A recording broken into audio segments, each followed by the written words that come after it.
இந்த எபிசோட நாம இயக்குனர் செந்தில் இயக்கத்தில் வெளிவந்திருக்கிற காளிதாஸ் 2 படத்தை பற்றி தான் பார்க்க போகிறோம். காளிதாஸ் 1 நீண்ட இடைவெளிக்கு பிறகு இந்த படம் வந்திருக்கு. சென்னையில் உள்ள அடுக்குமாடி குடியிருப்பில் ஆனந்த் நாக் அபர்ணதி தம்பதியின் 4 வயது பெண் குழந்தை காணாமல் போகுது. இதையடுத்து உதவி கமிஷனர் பவானி ஸ்ரீ, இன்ஸ்பெக்டர் பரத் தலைமையிலான போலீசார் சம்பவ இடத்துக்கு விரைந்து குழந்தையை தேடுறாங்க. போலீசார் விசாரணையில் அதே குடியிருப்பில் வசித்து வரும் வக்கீல் அஜய் கார்த்தி மீது சந்தேகம் திரும்புது. அதேவேளை காணாமல் போன குழந்தை பிணமாக மீட்கப்படுறாங்க. இதையடுத்து அஜய் கார்த்தியை போலீசார் கைது செய்கிறாங்க. ஆனால் அவரை வக்கீல் பிரகாஷ்ராஜ் காப்பாற்றி விடுறாரு. அஜய் கார்த்தியை குற்றவாளியான நிரூபிக்க போலீசார் போராடுறாங்க. அதேவேளை அதே அடுக்குமாடி குடியிருப்பில் இன்னொரு சிறுமி மர்மமான முறையில் உயிரிழக்கிறாங்க. இதையடுத்து போலீசார் குழம்பி போகிறாங்க.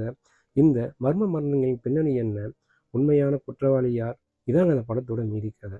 இந்த படத்தில் காளிதாஸ் கதாபாத்திரத்தில் போலீஸ் இன்ஸ்பெக்டராக நடித்திருக்கும் பரத் கதாபாத்திரமாக மாறியிருக்காருன்னு சொல்லலாம். முதிர்ச்சியான நடிப்பால் கவனம் ஈர்க்கிறாரு.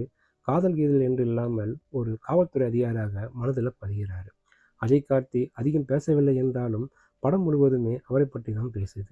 முதல் படத்திலேயே அழுத்தமான நடிப்பை காட்டி திரும்பி பார்க்க வைத்திருக்காரு.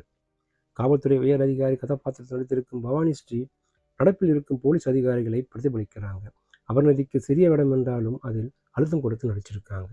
ஆனந்த் நாக், பிரகாஷ்ராஜ், கிஷோரின் அனுபவ நடிப்பு கை கொடுத்திருக்கு. 25 ஆண்டுகளுக்கு பிறகு தமிழ் சினிமாவுக்கு திரும்பி இருக்கும் சங்கீதா ஆச்சரியப்படுத்துகிறாங்க. 2ஆம் பாதியில் அவர் நடிப்பு சிறப்பாக இருக்குன்னு சொல்லலாம். சுரேஷ் பாலாவின் ஒளிப்பதிவு பரபரப்பு, சாம் CS இசை விறுவிறுப்பு, பின்னணி இசை அபாரம் சொல்லலாம். பரபரப்பான காட்சிகள் பலம், லாஜிக் மீறல்கள் பலவீனம் சொல்லலாம். வழக்கமான கிரைம் த்ரில்லர் கதை என்றாலும் யாரும் யூகிக்க முடியாத காட்சிகளின் கோர்வையாக படத்தை இயக்கி மீண்டும் தனது முத்திரையை ஆழமாக பதித்திருக்கார் இயக்குனர். அனுமானிக்கவே முடியாத கிளைமாக்ஸ் காட்சி கைத்தட்டல் பெறுது.